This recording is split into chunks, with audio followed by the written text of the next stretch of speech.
When Bob Doyle invented the original Pro Head trainer, it was designed to teach you to keep your head where the hat was placed. But every time we showed it to an instructor, they suggested a new way to use it to help the golfer get better. Martin Hall of the Golf Channel Academy was the first. He suggested that a foam wall was more versatile than a fixed hat. But Martin was definitely not the last to suggest a different drill or practice. So when we designed the Pro Head 2, we made it very adjustable to accommodate a wide variety of exercises. Using compression buttons, you can easily change the orientation of the wall from horizontal to vertical and back to horizontal. And the height adjustment can place the wall anywhere from hip height for a short person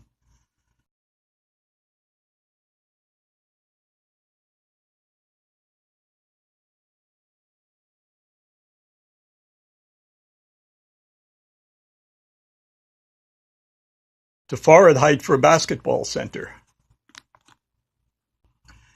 And now the positions are lettered, so you can quickly get back to the position you need for the exercise. The most important positions can be shown as a table of combinations. The height can be from the head to the hips. The orientation of the wall can be vertical or horizontal. And the wall can be in front of the golfer, in back, to the left or lead side, or to the right or trail side. For example, the way we most commonly think of the Pro Head 2 trainer, teaching a steady head and maintaining the spine angle. The wall is at head height and horizontal, and in front of the golfer against his or her forehead. Here are 6 combinations of adjustments that we found to be very helpful exercises. Let's go through each one and see what they teach. We'll start with the drill we're all familiar with, the one Martin Hall showed us. Head height and a horizontal wall in front of the golfer. When doing this drill, you want to keep your forehead in contact with the wall until you are well through the ball. You don't want to lift your head away from the wall on the backswing, nor on the downswing. No, not until you're in your follow-through. Let's hit one like that. Leaving the wall at head height, let's turn it vertical and place it to the left of your head. If your swing is a lunge forward, this may be able to help you fix it. Place the wall so it is just outside your lead foot. Now swing so your head doesn't bump the wall. Preferably not at all, but definitely not before you are well into your follow-through. Let's hit one like that.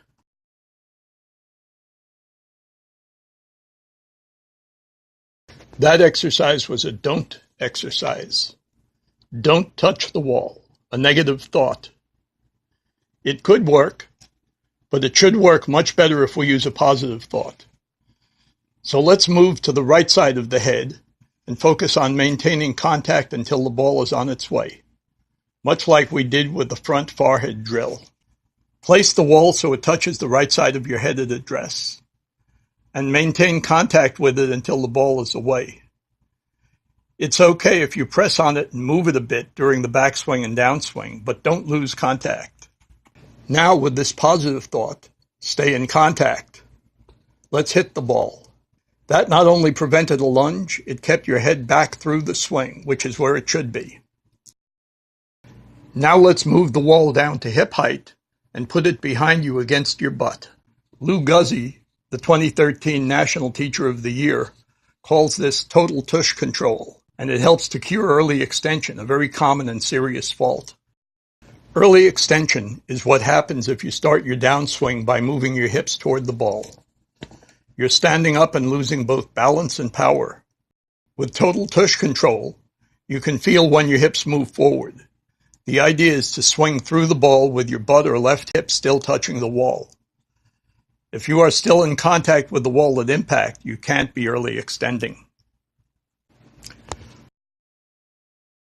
What about swaying? A weight shift is fine, but you don't want the weight to get too far back in the backswing. We can drill a no-sway swing with the wall vertical and trailing the hip by just enough. The idea is that you don't want your weight, well, really your foot pressure, outside the middle of the trail foot. So experiment with your backswing and find out where that is for you. It'll probably be just above the outer edge of the trail foot. Now practice swinging without touching the wall. The final drill has the wall vertical and off your lead hip, and it can do all sorts of good things for your swing. Set up so the edge of the wall is off your left hip and even with the outside of your lead foot. Take your normal backswing, then start the downswing by bumping the wall with your left hip. Don't do anything above your waist. Nothing. Keep your arms, shoulders, hands, even the club in the same position with respect to your body. Oh, they will move because your hips turned and moved forward as well. But above the waist, you are a statue until your hips bump the wall. What does this accomplish? First, it assures a good, well-timed weight shift, so no more reverse pivot and no hanging back. Second, it encourages the proper kinetic sequence, a term from biomechanics. That means that the lower body moves first, then the torso, then the arms, and the club lasts. If you stayed a statue above the waist until you bumped the wall, you are well on your way to a good kinetic sequence. All in all, a very productive exercise. So there you have it. 6 full swing exercises that the Pro Head 2 supports. And we haven't even started talking about chipping, putting, other partial swing drills, nor exercises with the hat attachment. The Pro Head 2 Trainer is the training aid for all aspects of your game. Forever. Brought to you by Forever Better Golf.